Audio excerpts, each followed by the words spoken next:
teman-teman, jadi pada video pembelajaran kali ini, kami akan membahas materi tentang pemrosesan transaksi dan proses pengendalian internal. Nah, sebelum kita masuk pada materi, perkenalkan kami dari kelompok 16, beranggotakan 3 orang, yaitu Mariska Angelika M, Mega Malonda, dan saya sendiri Palmawati Sari. Nah, kita masuk dalam pengendalian dan exposure. Exposure merupakan kejadian yang tidak diharapkan. Exposure mencakup potensi dampak finansial dikalikan dengan risiko terjadinya kejadian tersebut. Nah, pengendalian dibutuhkan untuk mengurangi exposure terhadap risiko. Exposure tidak semata-mata terjadi karena kurang pengendalian. Nah, yang berikut exposure umum. Yang termasuk dalam exposure umum yang pertama ada biaya yang terlalu tinggi, pendapatan yang cacat, interupsi bisnis, ketidakmampuan untuk bersaing, kekurangan akibat kehilangan aktiva, sanksi hukum, dan yang terakhir akuntansi yang tidak akurat. Yang berikut kecurangan dan kejahatan kera putih atau pekerja profesional. Kejahatan kera putih muncul jika aktiva digunakan secara tidak tepat atau disajikan secara keliru dengan suatu tindakan yang secara fisik tampak tidak jahat.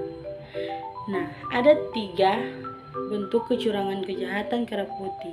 Yang pertama yaitu karyawan mencuri harta kekayaan perusahaan untuk kepentingan pribadi. Yang kedua, pencurian harta kekayaan perusahaan oleh karyawan yang berkolusi dengan pihak luar. Dan yang terakhir, kecurangan manajemen terkait dengan penyalahgunaan aset atau manajemen salah interpretasi terhadap aset.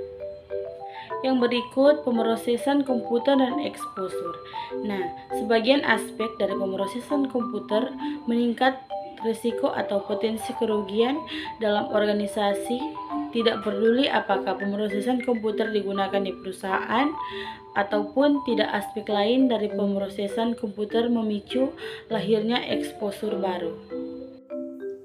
Selanjutnya, teman-teman, ada tujuan pengendalian dan siklus transaksi.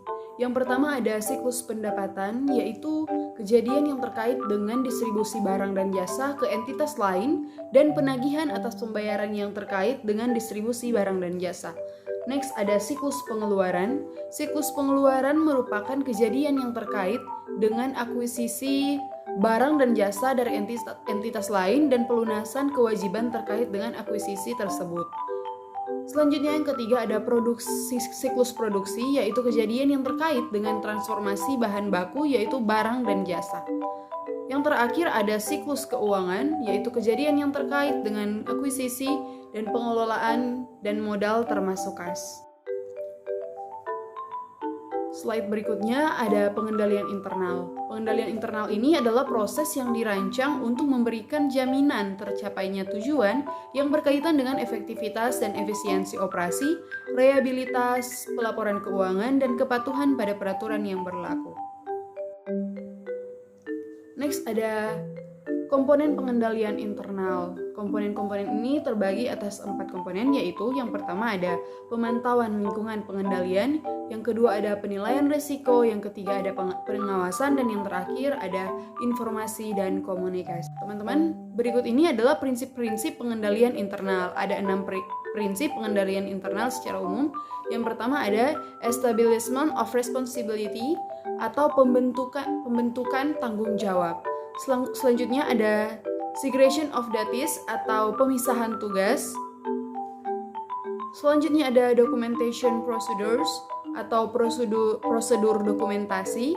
Selanjutnya ada physical control atau pengendalian secara fisik. Next ada independent internal verification atau verifikasi internal yang independen. Dan yang terakhir ada human resource controls, ya, atau dalam bahasa Indonesia pengendalian sumber daya manusia. Yang berikut yaitu tujuan dan fungsi pengendalian internal. Tujuan dari pengendalian internal yaitu agar perusahaan bisa mencapai tujuannya dengan cara mendapatkan kesempatan dan keuntungan serta mencegah adanya kerugian. Adapun fungsi dari pengendalian internal ada 2, yaitu menghasilkan informasi seperti laporan keuangan yang bisa dipercaya dan dipertanggungjawabkan. dan memastikan segala aktivitas perusahaan sesuai dengan hukum yang berlaku. Yang berikut yaitu jenis pengendalian internal. Berdasarkan tujuannya, pengendalian internal dibagi ke dalam dua jenis. Yang pertama yaitu pengendalian internal akuntansi.